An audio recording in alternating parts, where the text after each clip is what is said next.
CM ಎದುರೇ DCM ನಂಬಿಕೆಯ ಮಾತು.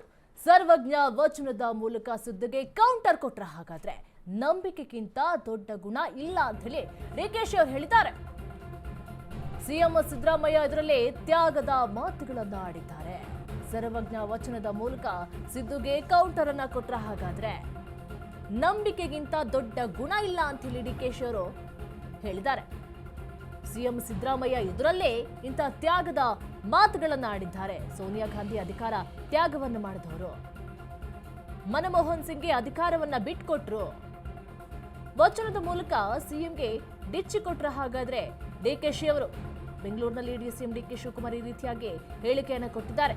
ನಂಬಿಕೆಗಿಂತ ದೊಡ್ಡ ಗುಣ ಇಲ್ಲ ಅಂತ ಎನ್ನುವಂತ ಮಾತನ್ನು ಕೂಡ ಹೇಳಿದ್ದಾರೆ. ಸೋನಿಯಾ ಗಾಂಧಿ ಅಧಿಕಾರವನ್ನ ತ್ಯಾಗ ಮಾಡಿಕೊಟ್ರು, ಮನಮೋಹನ್ ಸಿಂಗ್ಗೆ ಅಧಿಕಾರವನ್ನ ಬಿಟ್ಕೊಟ್ರು ಅಂತ ಹೇಳಿ ಪರೋಕ್ಷವಾಗಿ ಈ ರೀತಿಯನ್ನ ಮಾತುಗಳನ್ನ ಆಡಿದ್ದಾರೆ. ಅಥವಾ ಮೊದಲೇ ಮಾತುಕತೆ ಆದಂತೆ 2.5 ವರ್ಷ ಆದ್ಮೇಲೆ ಅಧಿಕಾರ ಹಸ್ತಾಂತರ ಆಗುತ್ತೆ ಅನ್ನುವಂತಹ ಮಾತುಕತೆಗೆ ಸಂಬಂಧಪಟ್ಟಂತೆ ಅವರಿಗೆ ನೆನಪು ಮಾಡಿದ್ದ ಅವರ ಮಾತನ್ನೇ ಇರುವಂತಹ ಪ್ರಶ್ನೆ ಕೂಡ ಒಂದು ಕಡೆ ವ್ಯಕ್ತವಾಗ್ತಾ ಇದೆ. ವಚನದ ಮೂಲಕ ಸಿಎಂಗೆ ಡಿಚ್ಚಿ ಕೊಟ್ರ. ಹಾಗಾದ್ರೆ ಡಿಕೆಶಿ ಅವರು ಶಂಭುಕ್ಕಿಂತ ಅಧಿಕ ದೇವರಿಂದ ಎಲ್ಲಾ ದೊಡ್ಡ ದೇವರು ಪರಮೇಶ್ವರ, ಶಿವ ಅಂತ ಕರೀತಾರೆ.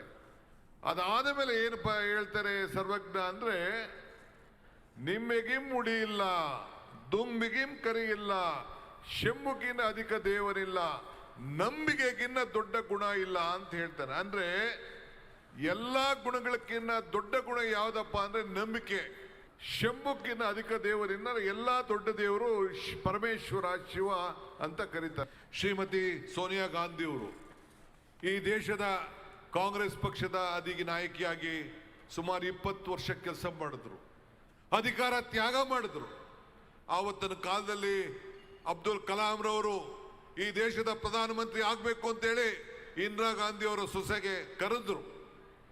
ನನಗೆ ಬೇಡ, ಈ ದೇಶದ ಆರ್ಥಿಕ ತಜ್ಞ, ಈ ದೇಶವನ್ನ ಉದ್ಧಾರ ಆಗಬೇಕು ಅಂತೇಳಿ ಪ್ರಧಾನಮಂತ್ರಿ ಸ್ಥಾನವನ್ನ ತ್ಯಾಗ ಮಾಡಿ ಆ ಹೆಣ್ಮಗಳು, ಆ ತಾಯಿ ಮನಮೋಹನ್ ಸಿಂಗ್ರಿಗೆ ಅಧಿಕಾರವನ್ನು ಕೊಟ್ಟು ಇವತ್ತು ಆಶಾ ಕಾರ್ಯಕರ್ತರ ಕಾರ್ಯಕ್ರಮ ಅವ್ರ ಮುಖಾಂತರ ಬಂತು. ಶ್ರೀಮತಿ ಅಣ್ಣನ ಪರ ಮತ್ತೆ ಅಖಾಡಕ್ಕೆ ಇಳಿದ್ರ ಸಹೋದರ ಮಾಜಿ ಸಂಸದ ಡಿಕೆ ಸುರೇಶ್ ಮತ್ತೆ ಡೆಲ್ಲಿಗೆ ಪ್ರಯಾಣವನ್ನ ಬೆಳೆಸಿದ್ದಾರೆ. ಅಧಿಕಾರ ಹಂಚಿಕೆಯ ಚರ್ಚೆ ಮಧ್ಯೆ ಡೆಲ್ಲಿಗೆ ಟೂರ್ ಹೊರಟ್ರ. ಹಾಗಾದ್ರೆ ಅಣ್ಣನ ಪರ ಮತ್ತೆ ಅಖಾಡಕ್ಕೆ ಇಳಿದ್ರ ಡಿಕೆ ಸುರೇಶ್ ಅವರು. ಮಾಜಿ ಸಂಸದ ಡಿಕೆ ಸುರೇಶ್ ಮತ್ತೆ ಡೆಲ್ಲಿಗೆ ಪ್ರಯಾಣವನ್ನ ಬೆಳೆಸಿದ್ದಾರೆ. ಅಧಿಕಾರ ಹಂಚಿಕೆಯ ಚರ್ಚೆ ಮಧ್ಯೆ ಡೆಲ್ಲಿಗೆ ಟೂರ್ ಹೋಗಿದ್ದಾರೆ. ಡೆಲ್ಲಿಗೆ ತೆರಳಿದ ಡಿಕೆ ಶಿವಕುಮಾರ್ ತಮ್ಮ ಡಿಕೆ ಸುರೇಶ್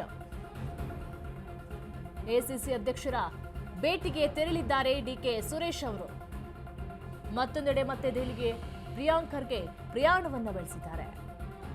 4 ದಿನಗಳ ಹಿಂದೆ ರಾಹುಲ್ ಅನ್ನ ಭೇಟಿಯಾಗಿದ್ರು ಖರ್ಗೆ ಅವರು. ಇದೀಗ ಮತ್ತೆ ವರಿಷ್ಠರ ಭೇಟಿಗೆ ತೆರಳಿದ್ದಾರೆ ಪ್ರಿಯಾಂಕ್ ಖರ್ಗೆ.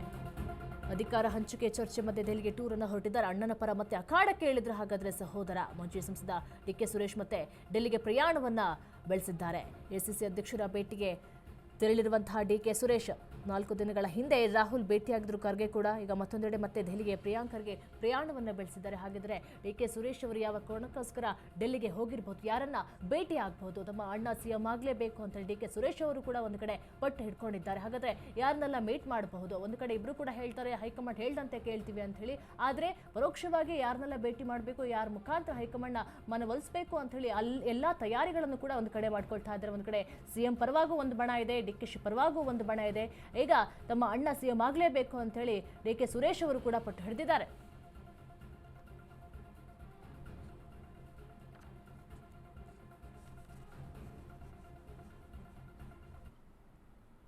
ಶೀಘ್ರವೇ ಸಿಎಂ ಕುರ್ಚಿ ಬಿಕ್ಕಟ್ಟು ಬಗೆಹರಿಸಿ ಹೈಕಮಾಂಡ್ಗೆ ಶಾಸಕ ಗೋಪಾಲಕೃಷ್ಣ ಬೇಳೂರು ಒತ್ತಾಯವನ್ನ ಮಾಡಿದ್ದಾರೆ. ಶೀಘ್ರವೇ ಸಿಎಂ ಕುರ್ಚಿಯ ಬಿಕ್ಕಟ್ಟನ್ನು ಬಗೆಹರಿಸಬೇಕು, ಅಧಿಕಾರದಿಂದ ಇಳಿಸಿದ್ರೆ ರೆಬೆಲ್ ಆಗ್ತಾರೆ ಅನ್ನೋದು ಕೂಡ ಸತ್ಯ. ಶೀಘ್ರವೇ ಸಿಎಂ ಕುರ್ಚಿಯ ಬಿಕ್ಕಟ್ಟನ್ನ ಬಗೆಹರಿಸಬೇಕು.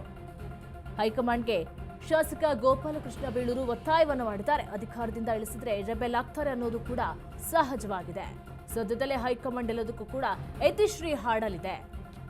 ರಾಜಕೀಯದಲ್ಲಿ ಎಲ್ಲ ಊಹಾಪೋಹಗಳು ಕೂಡ ನಡೀತಾ ಇರುತ್ತೆ. ಹೈಕಮಾಂಡ್ ಸಂಪುಟ ಬದಲಾವಣೆ ಮಾಡೋದಾದ್ರೆ ಮಾಡಲೇಬೇಕಾದ್ರೆ ಯಾರಿರಬೇಕು, ಯಾರು ಇರಬಾರ್ದು ಅನ್ನೋದನ್ನ ಹೈಕಮಾಂಡ್ ತೀರ್ಮಾನ ಮಾಡಲಿ.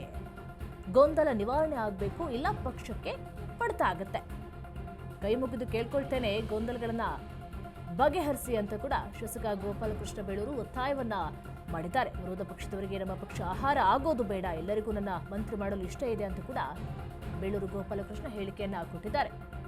ಹೈಕಮಾಂಡ್ಗೆ ಶಾಸಕ ಗೋಪಾಲಕೃಷ್ಣ ಬೇಳೂರು ಒತ್ತಾಯವನ್ನ ಮಾಡ್ತಾ ಇದ್ದಾರೆ. ಅಧಿಕಾರದಿಂದ ಇಳಿಸಿದ್ರೆ ರೆಬೆಲ್ ಆಗ್ತಾರೆ ಅನ್ನೋದು ಕೂಡ ಸಹಜವಾಗಿದೆ. ರಾಜಕೀಯದಲ್ಲಿ ಎಲ್ಲಾ ಊಹಾಪೋಹಗಳು ಕೂಡ ನಡೀತಾ ಇರುತ್ತೆ. ಹೈಕಮಾಂಡ್ ಸಂಪುಟ ಬದಲಾವಣೆ ಮಾಡೋದಾದ್ರೆ ಬೇಕಾದ್ರೆ ಮಾಡಲಿ, ಯಾರಿರಬೇಕು ಯಾರು ಇರಬಾರ್ದು ಅನ್ನೋದು ಕೂಡ ಹೈಕಮಾಂಡೇ ತೀರ್ಮಾನ ಮಾಡುತ್ತೆ. ಗೊಂದಲ ನಿವಾರಣೆ ಆಗಬೇಕು, ಇಲ್ಲ ಪಕ್ಷಕ್ಕೆ ಹೊಡೆತ ಬೀಳುತ್ತೆ ಅನ್ನುವಂತಹ ಮಾತುಗಳನ್ನು ಕೂಡ ಆಡಿದ್ದಾರೆ. ನೋಡಿ, ಒಬ್ಬರು ಇಳಿಸಿದ್ರೆ ರೆಬಲ್ ಆಗ್ತಾರೆ, ಇನ್ನೊಬ್ಬರು ಇಳಿಸಿದ್ರೆ ರೆಬಲ್ ಆಗ್ತಾರೆ. ಇದೆಲ್ಲ ಸಹಜ ನಡೀತದೆ. ಇದೆಲ್ಲ ಊಹಾಪೋಹಗಳು ನಡೀತದೆ. ಇದು ಯಾವುದೂ ನಡೀಲಿಕ್ಕಿಲ್ಲ. ಬಹುಶಃ ಸದ್ಯದಲ್ಲೇ ಒಂದು ಇತಿಶ್ರೀ ಹಾಡ್ತಾರೆ. ಸದ್ಯ ನಮ್ಮ ರಾಷ್ಟ್ರೀಯ ನಾಯಕರು ತೀರ್ಮಾನ ಮಾಡಿದ್ದಾರೆ. ರಾಹುಲ್ ಗಾಂಧೀಜಿಯವರು ಬಂದಿದ್ದಾರೆ. ಬಹುಶಃ ಇವತ್ತು ನಾಳೆಯಲ್ಲಿ ತೀರ್ಮಾನ ಮಾಡಿ ಯಾರು ಇರಬೇಕು ಯಾರು ಇರಬಾರ್ದು ಅನ್ನೋದ ತೀರ್ಮಾನ ಮಾಡ್ತಾರೆ. ನಾನು ಹೇಳ್ತಾ ಇದ್ದೀನಿ, ಈಗಾಗಲೇ ಈ ರಾಜ್ಯದಲ್ಲಿ ಗೊಂದಲ ಸೃಷ್ಟಿಯಾಗುತ್ತಾ ಇದೆ. ಇದೆಲ್ಲ ಸರಿಯಾಗಬೇಕಾದ್ರೆ ಆದಷ್ಟು ಬೇಗ ಮುಕ್ತಾಯ ಆಗಬೇಕು. ಇಲ್ಲಾಂದರೆ ಕಾಂಗ್ರೆಸ್ ಪಕ್ಷಕ್ಕೆ ಹೊಡೆತಾಗುತ್ತೆ. ಇದು ಕಾಂಗ್ರೆಸ್ ಪಕ್ಷಕ್ಕೆ ಹೊಡೆತಾಗುತ್ತೆ. ಕಾರ್ಯಕರ್ತರಿಗೆ ಉತ್ತರ ಕೊಡೋಕ್ಕಾಗಲ್ಲ, ವಿರೋಧ ಪಕ್ಷರಿಗೆ ಆಹಾರವಾಗುತ್ತೆ. ಆದ್ದರಿಂದ ಆದಷ್ಟು ಬೇಗ ಇತಿಶ್ರೀ ಹಾಡಬೇಕು ಅನ್ನೋದು ನಮ್ಮೆಲ್ಲರ ಉದ್ದೇಶ.